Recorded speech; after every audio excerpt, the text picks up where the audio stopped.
Então, vamos lá. Então, continuando, né? Nós já vimos causa moral, causa kármica, contaminação e auto-obsessão. Peraí, eu me auto-obsedio? Será que eu sou obsessor de mim mesmo? Kardec vai dizer para nós, olha lá. Nesse caso, a pessoa se auto-tormenta numa espécie de punição a si mesma. As causas desse tipo de obsessão residem nos problemas anímicos, dramas pessoais, desta ou de outra vida, traumas, remorsos, culpas, situações provindas da intimidade do seu ser que lhe prejudicam a normalidade psicológica. E aqui eu vou trazer um ponto importantíssimo, que às vezes a gente não presta atenção. A gente não pode querer ser Deus, primeiro caso. E às vezes a gente é muito pretensioso, a gente quer ser Deus. Então a gente erra e começa uma autopunição. Eu não podia ter errado, eu sou da casa espírita, eu sou trabalhador, eu não vou mais. E aí para até de vir para a casa espírita, porque fica com vergonha, porque está com culpa. E aí a gente precisa entender o seguinte, eu preciso aprender a me perdoar. Eu tenho que perdoar o quê? A minha fragilidade. Tem hora que a gente não dá conta. Tem horas que as coisas não são como a gente gostaria que fosse.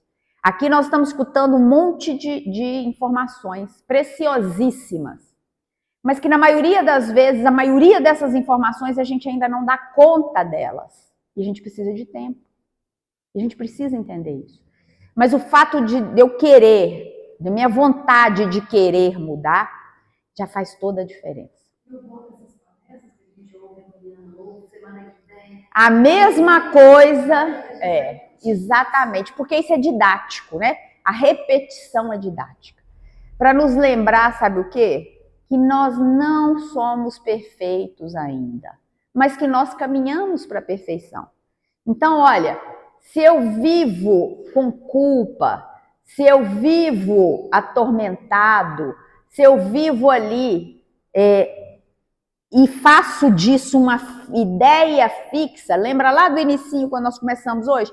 A ideia fixa é que me adoece. Então eu não posso ter ideia fixa. Eu tenho que entender o seguinte, sai do campo mental. Isso é um exercício de higiene mental. Eu fiz isso e agora isso está me perturbando. Eu vivi um trauma, esse trauma está me perturbando. Tem gente que sofre determinados desabores, determinadas tristezas e fica cultivando aquilo o resto da vida. Isso é auto-obsessão. Não precisa ter um obsessor ali. Não tem um espírito desencarnado ali, não. É você mesmo que está se obsidiando. Mas eu fui traído e aí eu carrego aquela mágoa da traição dentro de mim. Tem espírito obsessor? Não precisa ter. Eu mesma estou me obsediando. É isso que Kardec está ensinando para a gente. Então, gente, qual que é a lição? É desconectar. Eu fui traído. Ok, já sofri o que tinha que sofrer? Já. Agora é vida que segue. É fácil isso? Ninguém está falando que é fácil. Mas é por isso que a gente vem na casa espírita. É por isso que a gente trabalha em prol do próximo. É por isso que a gente não pode ter preguiça.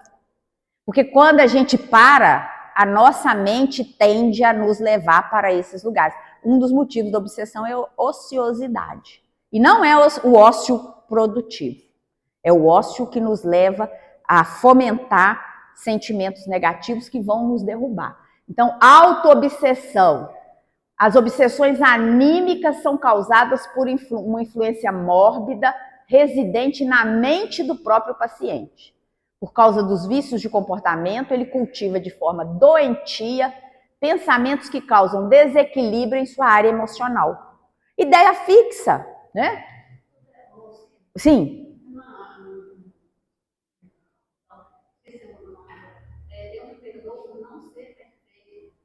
Exatamente. É um mantra. Eu me perdoo por não ser perfeito. Eu não sou perfeito. Eu gosto muito do Boa Nova, do Humberto de Campos, né? Porque ele vai mostrando ali as fases de Jesus, vai contando as histórias por um olhar da espiritualidade. E tem um momento lá em que os discípulos abandonam Jesus. Eles literalmente abandonam Jesus na cruz. O único que segue com Jesus, mas assim mesmo amparando Maria, é João. Porque até Pedro nega Jesus e, ó, como diz na roça, cai no capinado. Por quê? Porque eles são ruins? Não. Humberto de Campos vai dizer, porque eles são frágeis. Porque eles são frágeis. E Jesus sabia disso. Porque somente um espírito da envergadura de Jesus é que aguentaria aquilo ali até o fim. Mas eles eram encarnados, eles eram imperfeitos. E eles inclusive, eles trocam as túnicas para não serem confundidos como seguidores do Cristo. Aí a gente imagina assim, poxa vida, os discípulos que viram Jesus, que estiveram com ele, fizeram isso porque eles são ruins? Não, são frágeis. E nós somos frágeis. E é por isso que a gente precisa dessa sustentação o tempo todo, de estarmos um sustentando o outro. Porque é só assim que a gente consegue seguir, né? Da nossa falta de consciência, da nossa fragilidade. Porque o Pedro chega para Jesus e promete muitos, e aí ele vira Pedro vai descobrir que o homem no mundo é muito mais frágil do que mal. E Pedro é ótimo, né? Pedro somos nós, gente. Quando a gente entra na casa espírita, a gente quer fazer tudo. Já repararam?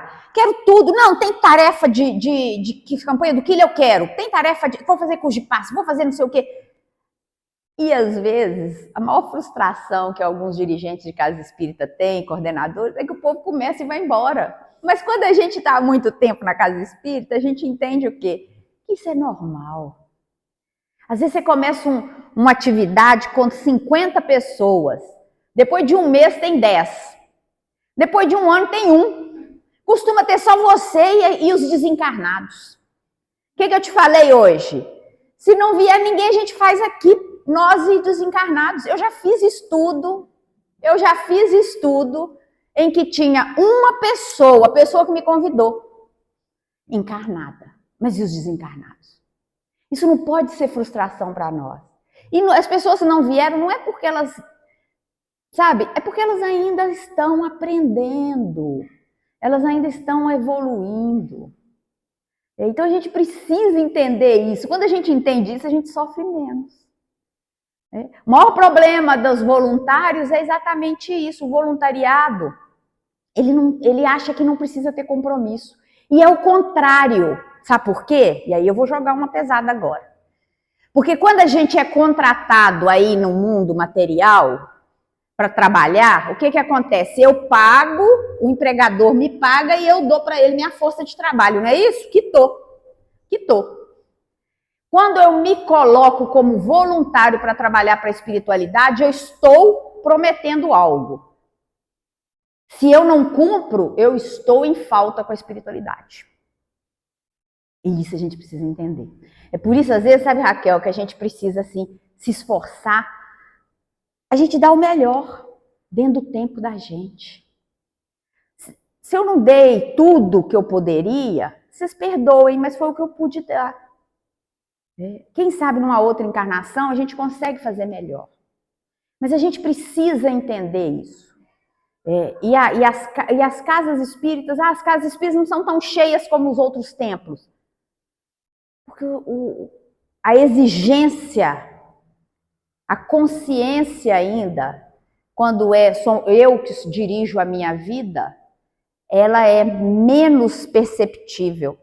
Porque quando eu estou num templo tradicional, o que eu escuto? Se você não vier, o demônio vai te punir.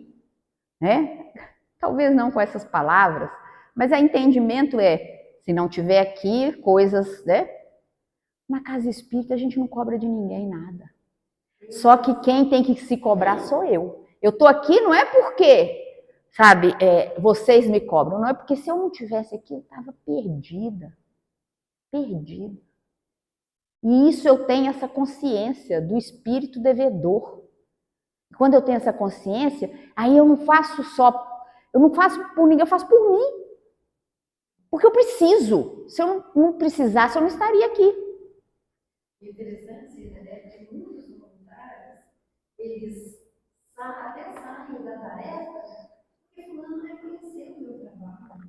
Agora, a gente tem uma consciência que a gente está fazendo é o que pode, né? Da melhor maneira, que tem elogio ou não, eu estou dando melhor. Isso é que é gostoso do voluntariado, sabe? E aí a gente lembra, né, André Luiz, quando chega no plano espiritual. André Luiz, médico da Terra, reconhecido, renomado, chega no plano espiritual querendo ser médico. E o que sobra para ele? Vassoura. Vassoura. Vai varrer primeiro. Para mostrar o quê? Para mostrar que é um trabalho tão digno quanto. E para mostrar que ainda falta e é isso que a gente precisa entender.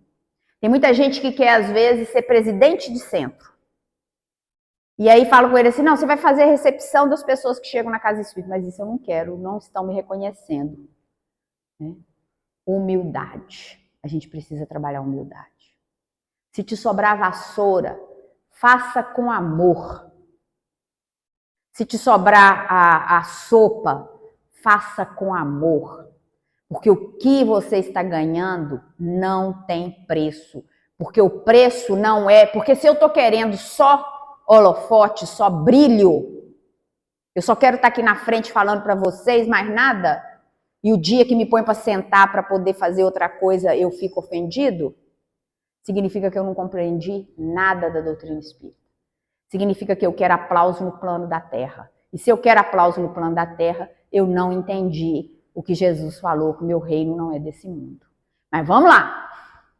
Então, muitas tendências auto-obsessivas são provenientes de experiências infelizes ligadas a vidas passadas do enfermo.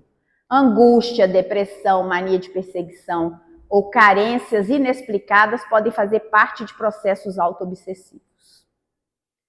O auto-obsediado costuma fechar-se em pensamentos negativos e não encontra força para sair dessa situação constrangedora. Esse posicionamento mental atrai espíritos doentios que, sintonizados na mesma faixa psíquica, agravam sua doença espiritual.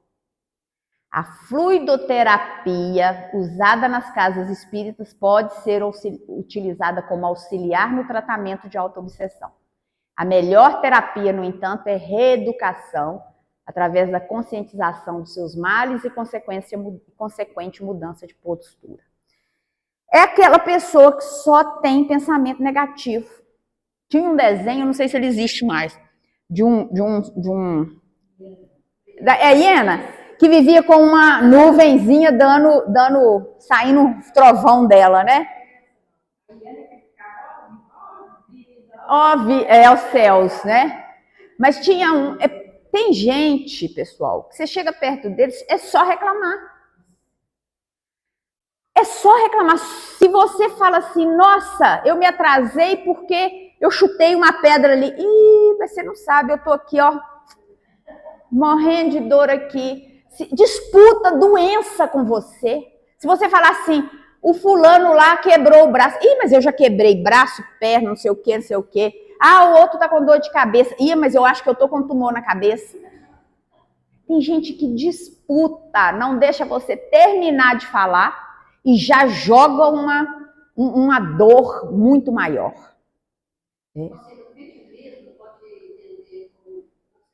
Pode virar uma auto-obsessão, sim. E aí, qual que é a questão? Reeducar. A fluidoterapia ajuda, mas não cura. O passe ajuda, mas não cura. Os atendimentos fraternos ajudam, mas não curam. O tratamento ajuda, mas não cura. O que cura? É a minha consciência de me reeducar e de me modificar. Porque a partir do momento que eu entendo isso, essas terapias elas vão me auxiliar subsidiariamente, mas não vão dar solução. É o erro de muita gente.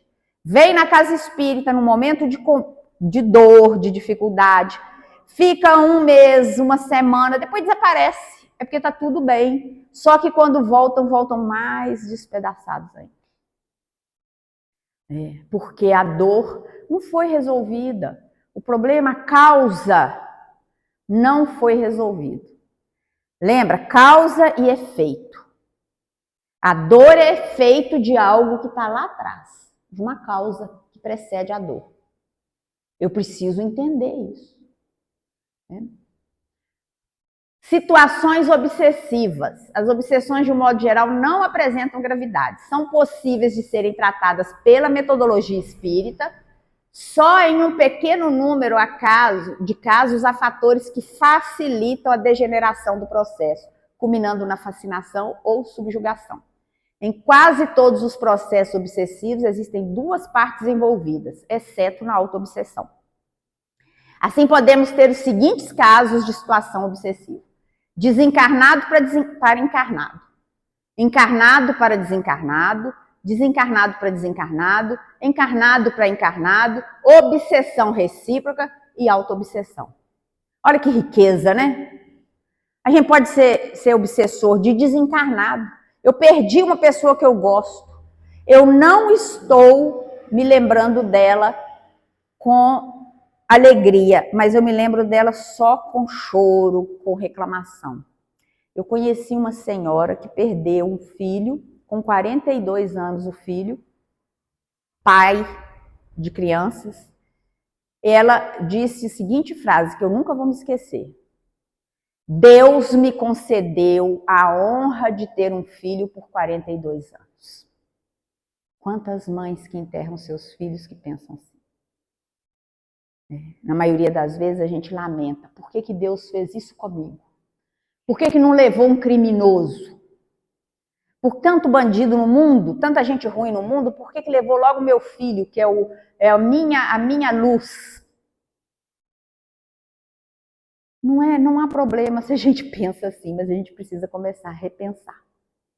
Porque às vezes a minha luz já está tão bem que ela não precisa mais estar por aqui. E aquele criminoso que eu estou querendo extirpar, ele precisa estar aqui para que ele possa ter oportunidade de reparar. Então, a gente precisa começar a pensar nisso, né? Aí é só mesmo desenho, né? Autoobsessão, tipos de obsessão, encarnada, desencarnada, e só mesmo para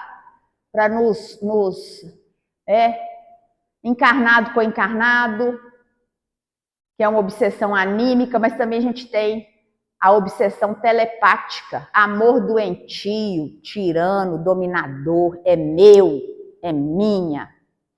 É minha, é uma ema pequenininha. É um bichinho. Ninguém é de ninguém. Tem um livro assim. Desencarnado com desencarnado. A gente tem várias histórias, né, no plano espiritual. Que o obsessor atua tão fortemente sobre o outro. Que em muitos casos a gente tem assim, esses retornos, né, de ovoides, licantropia, zoantropia. Né? O espírito vai se fechando. Recuperar é possível? Sim, a gente tem tamanha dor. Dor essa que é reforçada pelos perseguidores espirituais. Tipos de obsessão, olha aí. Encarnado com desencarnado, parceiros de vício, de maledicência, no luto, na herança, gera o quê? Fixação mental. Meu companheiro de vício desencarnou. Aí ele pode estar aqui, né? Encarnado com desencarnado. Ele me obsediando, ou eu obsediando ele. Estou chorando, cadê meu companheiro? Herança. Olha, desapego, deixa as coisas aí, mas está tão agarrado que o espírito não consegue sair de perto daquilo que deixou. E ali só está perturbando a família, só está perturbando todo mundo, né? Desencarnado com encarnado, gerando pesadelos, dominação telepática, envolvimento fluídico, vampirização, imantação mental. Essas influências são perigosas. Encarnado com desencarnado, numa obsessão de parasitose, de simbiose, aquilo que você quase não pode nem separar, de tão grudado que tá, né? Autoobsessão que pode... Oi?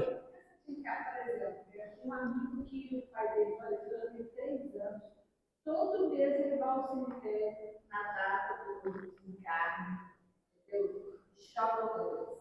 3 anos. Todo mês eu falo dele. Eu falo para ele assim, deixa seu pai em paz, pelo amor de Deus. O pai deve também estar chorando horror. Se não for um espírito mais evoluído, pode estar preso até hoje, né? Pode estar preso. Esse que é o problema, porque quando a gente faz esse tipo de obsessão, que a gente às vezes confunde com amor, e não é, né? Mas assim, quando a gente vai evoluindo, a gente vai vendo que isso não é amor, a gente está prejudicando a outra pessoa. Você está prejudicando o outro espírito. Saudade é legítima. Todos nós sentimos saudade. Mas vamos lembrar, como aquela mãe, do bem que aquele espírito fez para você durante o tempo que esteve com você. E não chorar a falta dele. É difícil. É uma dor que, assim, a gente não tem condição de dimensionar. Somente quem já passou por isso é que pode dizer. Mas é o que a espiritualidade está nos chamando para entender. O espírito que foi na nossa frente, ele é imortal. E o amor, ele não se desfaz. Isso está lá no Livro dos Espíritos, está na toda a literatura espírita. O amor não se desfaz com a morte física. Ele continua. E se a gente quer encontrar com esses nossos queridos, nós precisamos deixá-los seguir e a gente seguir daqui também. Enfim. Então, a autoobsessão nós já falamos agora, né? Características da obsessão. A obsessão, ela apresenta aí características que podem situá-la num grau de gravidade, né? Que é a obsessão simples, a fascinação e a subjugação. Olha lá, obsessão simples. Eu acho que é que todos nós vivemos o tempo todo, o dia todo, né? É um tipo de influência que, de forma sutil, constrange a pessoa a praticar atos ou pensamentos diferentes do que geralmente possui. O obsedado, às vezes, nem percebe o que lhe está ocorrendo. Em outras, tem consciência da influência daninha, mas não consegue se livrar dela. Eu fiz isso com pressa ontem, tem uns erros de digitação, mas depois a gente corrige. Esse tipo de obsessão é muito comum e pode se agravar dependendo da natureza do espírito atrasado envolvido e das disposições morais do paciente. O obsessor, por afinidade, inspira ideias no obsediado, tá vendo? É uma obsessão simples. Você não sabe por quê.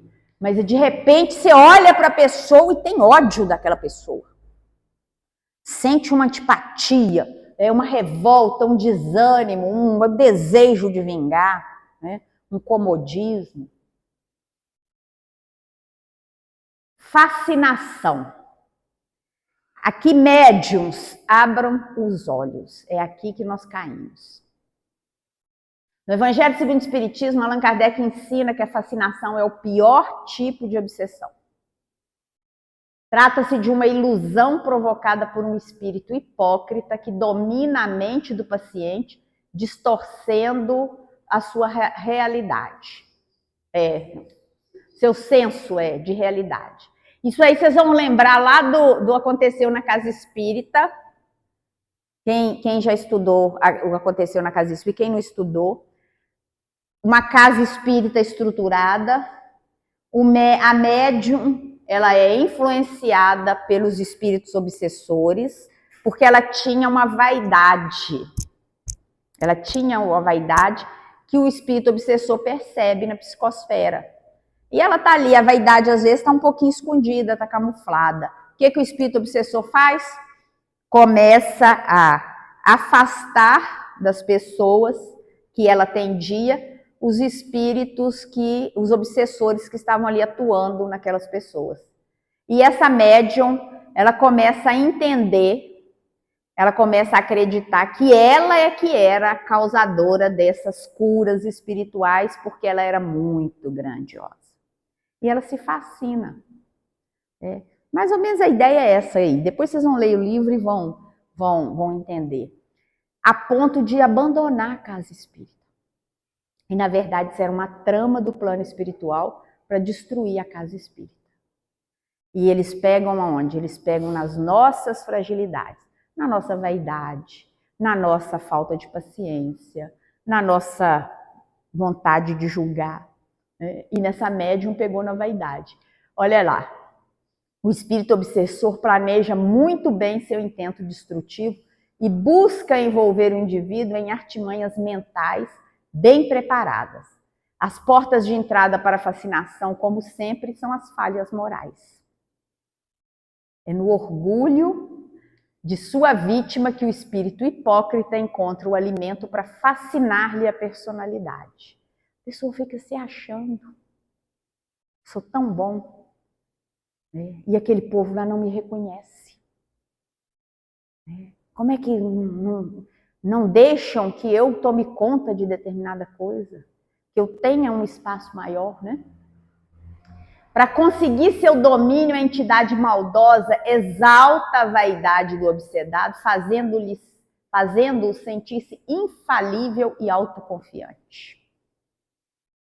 A ilusão é tamanha que o fascinado adquire uma grandiosa cegueira, o que não lhe permite perceber o ridículo de certas ações que pratica.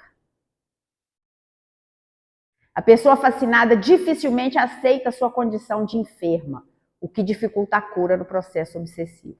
Qualquer um que chega perto dela é ele... Não, você está me falando? Você que está obsediado. Você está me falando é você que está obsediada. Coloca no outro o espelho daquilo que está vivendo, porque não consegue enxergar, porque a fascinação é perigosa, né? Geralmente se aborrece com críticas e com as pessoas que não participam de sua admiração e afasta-se de quem quer que possa abrir-lhe os olhos. Do simples e ignorante ao intelectual e iletrado, todos podem ser vítimas da fascinação. Não existe distinção. Ah, eu tenho 50 anos de doutrina, eu estou livre. Não. Acabei de chegar na doutrina, eu estou livre. Não. Exerço uma função importantíssima nas reuniões da doutrina. Não. Costuma ser os alvos preferidos, né? Olha lá. Atua no cérebro perispiritual do obsediado. Vício, orgulho, egoísmo e vaidade. Os vícios, o orgulho, o egoísmo e vaidade. São as portas aí da fascinação. Subjugação. A subjugação ela pode ser moral ou corpórea. No caso moral, o espírito obsessor adquire forte domínio sobre o psiquismo do indivíduo, levando-o a tomar decisões contrárias ao seu desejo. Aqui o negócio já está caminhando para algo mais complicado, né? Na fascinação há uma ilusão. O espírito está iludido, o encarnado está iludido. Na subjugação, o paciente tem consciência do que lhe acontece. A subjugação pode ser moral ou corpórea. No caso moral, o espírito obsessor adquire forte domínio sobre o psiquismo do indivíduo, levando... já falei isso. Já, copiei de novo. Olha aqui, ó. Na subjugação corpórea, além de exercer o domínio psíquico, o obsessor atinge a parte fluídica perispiritual do doente. Domina seu corpo físico e, às vezes, numa crise semelhante à epilepsia, atira-o ao chão. É uma subjugação mesmo. É de domínio. Domínio do espírito. Aí tem o processo de autodesobsessão. A gente já falou lá no inicinho hoje, mas a gente tem que falar de novo, né? Através do quê? Olha lá, reforma íntima. A doutrina espírita nos ensina o tempo todo. Reforma íntima, autoevangelização, lutar para dominar nossas más tendências e nossas más inclinações. Esse é um processo importantíssimo. Tratamento. Aqui eu pus várias possibilidades, mas existem outras? Sim, existem muitas possibilidades. A caridade é o caminho seguro para isso, tá? Olha o que Lucas fala. Quando o espírito imundo sai do homem, anda por lugares secos, buscando repouso. E não achando, diz, tornarei para minha casa de onde saí. E chegando, acha varrida e adornada. Então vai e leva consigo outros 7 espíritos piores do que ele. E entrando, habitam ali. E o último estado desse homem é pior do que o primeiro. Lembra do que a gente falou? Da casa mental? Para a gente não ter ilusão. Porque o processo de desobsessão é um processo contínuo. Entrou na casa espírita, entrou nos lugares, a gente fala casa espírita, mas em qualquer lugar onde haja caridade, a reforma íntima tem que ser contínua. A casa espírita, uma vez eu escutei isso, eu acho interessante, ele é um grande programa de tratamento espiritual. Então, por exemplo, se você está em um tratamento médico, você não faz isso, né? Ainda mais com uma doença crônica, vamos falar, você vai ficar a longo prazo. Então, a casa espírita ela oferece a longo prazo um tratamento, né, exatamente, processual. Exatamente, né? Então, olha lá, a obsessão, como todas as enfermidades, deve ser curada através de tratamentos especializados. Por se tratar essa enfermidade espiritual, são necessários alguns procedimentos terapêuticos: conscientização, reeducação, evangelização, intercâmbio espiritual, fluidoterapia, tratamento médico e ascendência moral. Vamos falar aqui bem rápido deles, mas nós precisamos falar deles. Conscientização. É preciso que o paciente tenha consciência das que não está legal. Pelo menos isso, que não está bom. Tem algo que não está bom, né? Então, conscientizar da situação de enfermo em que se encontra, para que sua força de vontade possa ajudar na cura. Nenhum tratamento surtirá efeito se não contar com a vontade de quem precisa dele. Primeira coisa é consciência da necessidade e a vontade de mudar. Reeducação. É preciso orientar o assistido sobre a necessidade de melhorar a conduta da vida diária. Que ele se esforce para evitar os vícios e que procure controlar suas más tendências. Sem essa mudança de postura e de visão, dificilmente ficará livre das más influências que predispõem aos processos obsessivos. Importante lembrar que os bons exemplos vindo de quem ministra a instrução é uma das grandes armas na luta contra a obsessão. Olha que interessante, aqui joga para nós também que estamos na casa espírita. A gente precisa dar bom exemplo. Não adianta a gente querer pregar se a gente não vive.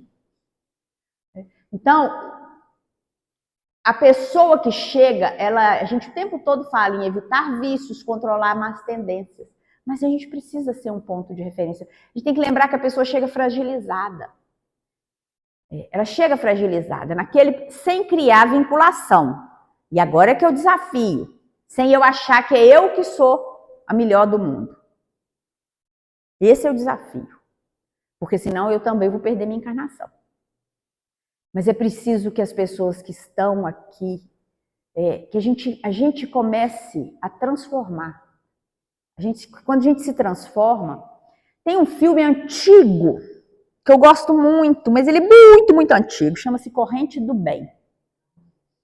Ele é até ruim, a imagem é feia, né? Mas ele é muito antigo, mas ele tem uma mensagem que é maravilhosa. O bem, ele é uma corrente forte e uma corrente que se expande. Então, quando você faz o bem, ainda que não seja um estardalhaço igual é o mal, né? Ele vai contaminando positivamente as pessoas que estão ao redor. Então, uma pessoa que recebe o bem, ela vai continuando, movimentando também o bem. É algo muito interessante. Corrente do Bem. Eu nunca me esqueço desse filme. Eu assisti, deve ter uns 20 anos que eu assisti esse filme, mas a mensagem dele é tão maravilhosa, porque é lindo isso, a gente pensar que a gente faz o bem, às vezes você faz como o samaritano e segue. Mas aquele bem que você fez, ele fez um efeito que vai repercutir em outros. E ele não precisa ser, eu não preciso saber. Não. Tem ele aí? Ali, ó. Então manda para todo mundo. Isso. Olha lá, outro ponto importante. Evangelização. Né? Enfatizar sempre ao enfermo a necessidade de observar os ensinos morais do Evangelho de Jesus, que é um roteiro seguro para nos libertar dos males do espírito. Orientar sobre a necessidade da frequência regular à casa espírita até que sua enfermidade seja curada ou esteja sob controle. Sabe por quê? Porque depois que curar, se a pessoa curou de verdade, ela não sai da casa espírita mais. Ela agarra, não é assim? Estimular o hábito da prece, o mais poderoso auxílio no tratamento dos obsediados.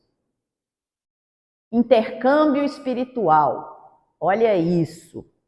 Orientar moralmente o espírito obsessor nas reuniões mediúnicas, evocando-o em médios preparados para essa tarefa, aconselhando-o a seguir outro caminho que não da vingança, da mentira ou dos prazeres inferiores. Este trabalho de esclarecimento deve ser feito por pessoas com experiência e conhecimento da ciência espírita, a fim de atingir resultados esperados.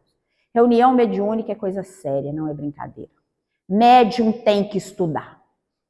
Médium precisa, ele está ali na reunião, mas ele precisa receber. Então ele precisa sentar sim, de vez em quando nas cadeirinhas aqui, e escutar. Escutar o quê? O que eu estou cansada de saber, não importa. Você está ali em tratamento. Porque senão daqui a pouco você será o obsidiado. Médium tem que entender isso. Médium que não estuda, médium que não participa de reunião mediúnica, reunião pública, tá virando alvo de assédio espiritual. E não está dando conta de ver isso. Ah, eu sou tão perfeito que eu chego só para reunião mediúnica. Cuidado, médiuns. Cuidado. Cuidado. Nós não somos nada. Nós não somos ninguém para falar sobre isso. Mas Kardec nos ensinou sobre isso. A espiritualidade nos ensina sobre isso. Porque nós somos devedores. E a gente precisa sentar aqui. Sentados aqui, a gente está recebendo tratamento. Eu não preciso deitar numa mesa, numa maca de tratamento para receber. Não, aqui eu estou recebendo tratamento. Eu acho que alguns médicos, eles acham que sabem tudo. Isso é o quê?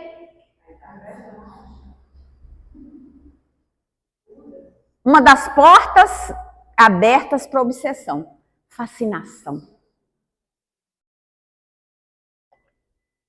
E é isso que a gente... Lembram lá do inicinho? Humildade.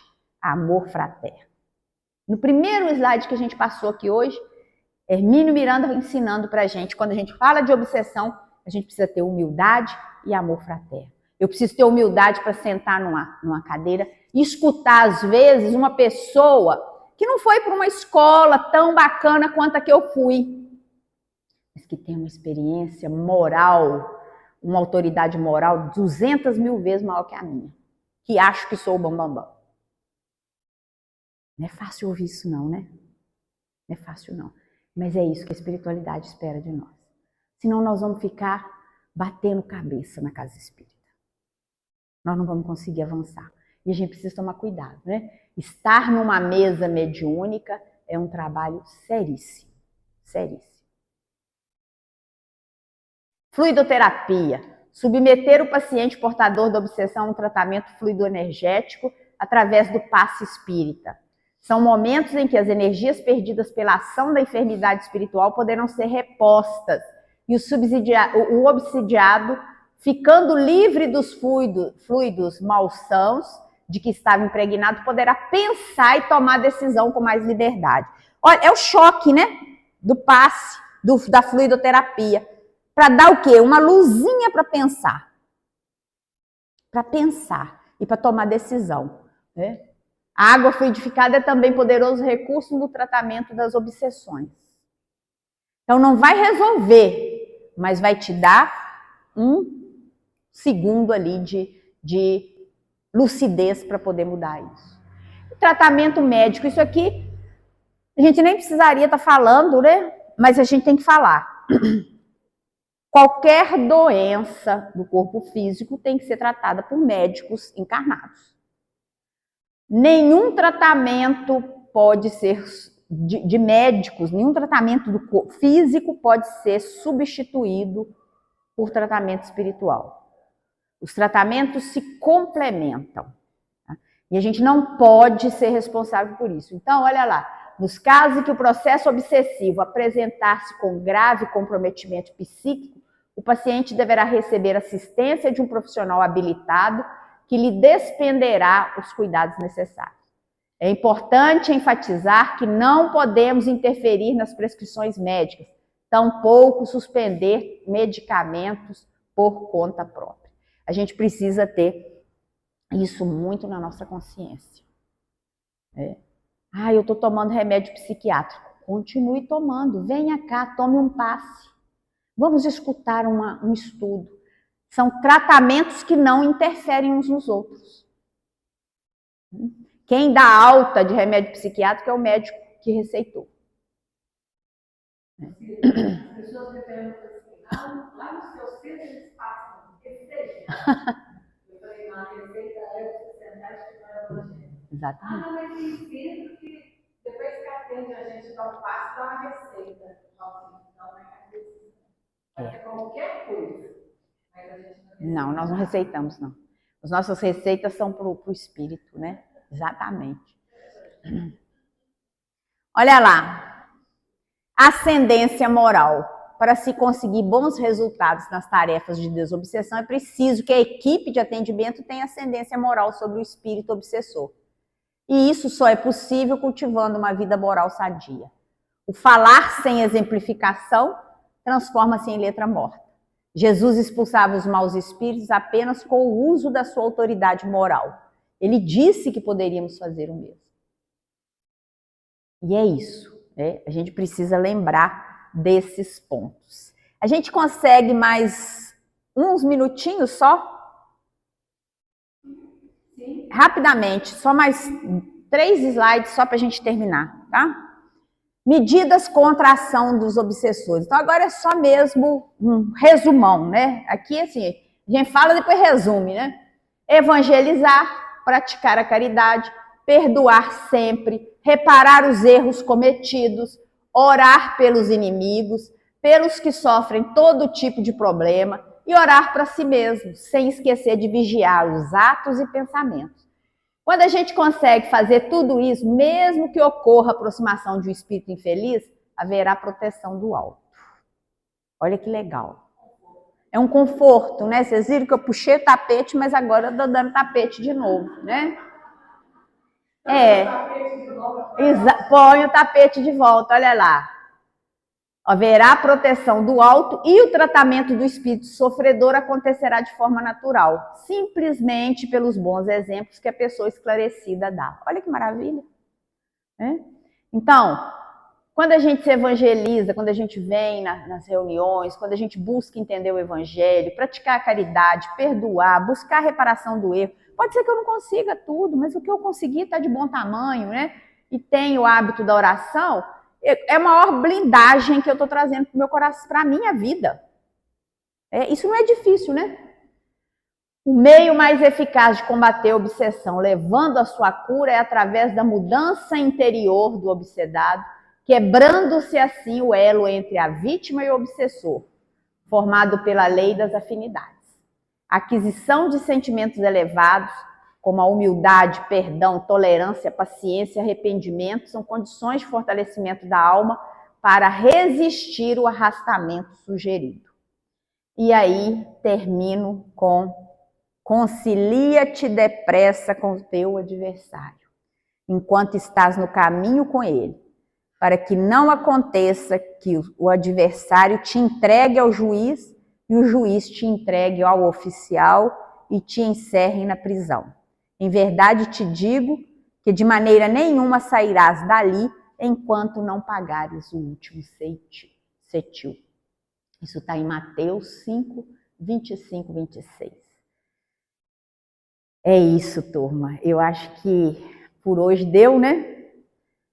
Vamos ficar com os nossos corações leves, porque a gente tem que compreender os caminhos, o que está aí para todos nós. A doutrina espírita é uma doutrina que abre os nossos olhos, mas principalmente ela nos abre o coração E isso não tem preço. Nós não estamos aqui vivendo uma fé cega. Nós vivemos uma fé que é raciocinada, uma fé que tem que fazer sentido para nós. Se tudo que foi dito aqui não fizer sentido para você, esquece. Deixa para um outro momento. Mas se fez sentido, vamos começar a pensar. Né?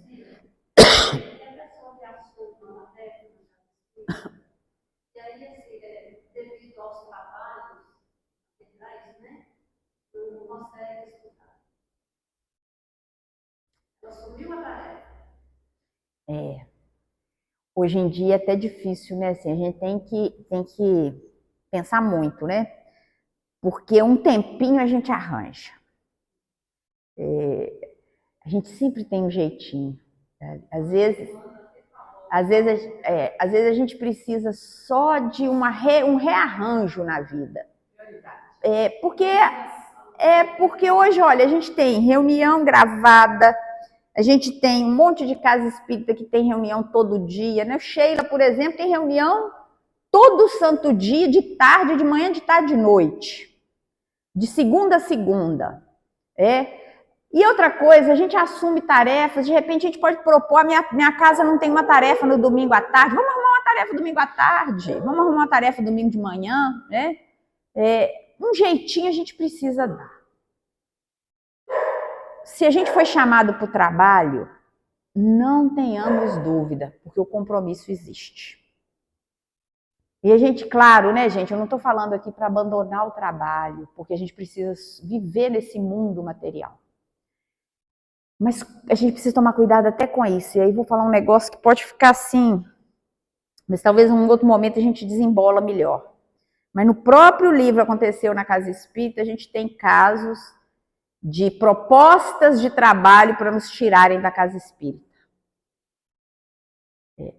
E aí a gente precisa começar. É por isso que a gente precisa começar. Se é necessário, pede a espiritualidade. A espiritualidade, ela provê. Não tenha dúvida. Agora pode estar difícil, mas se a gente tem realmente esse propósito firme, em algum momento a espiritualidade vai abrir caminhos. E eu falo isso com muita segurança, porque a gente vive isso o tempo todo. Sabe? As portas, elas vão estreitando, mas quem falou que a porta larga que é a porta da salvação? É a porta estreita. E muitas vezes a gente não entende o real sentido disso. Existe o momento da urgência, mas entrega e confia na espiritualidade. Ela abre porta, sim. Ela vai te dar um caminho alternativo, se não um caminho principal. Mas a gente precisa estar firme com eles. Quando a gente fecha com a espiritualidade, não tem ninguém para nos vencer. E é isso. Jesus nos abençoe. Que a gente possa ter um final de semana primoroso, mas principalmente uma vida primorosa. Né?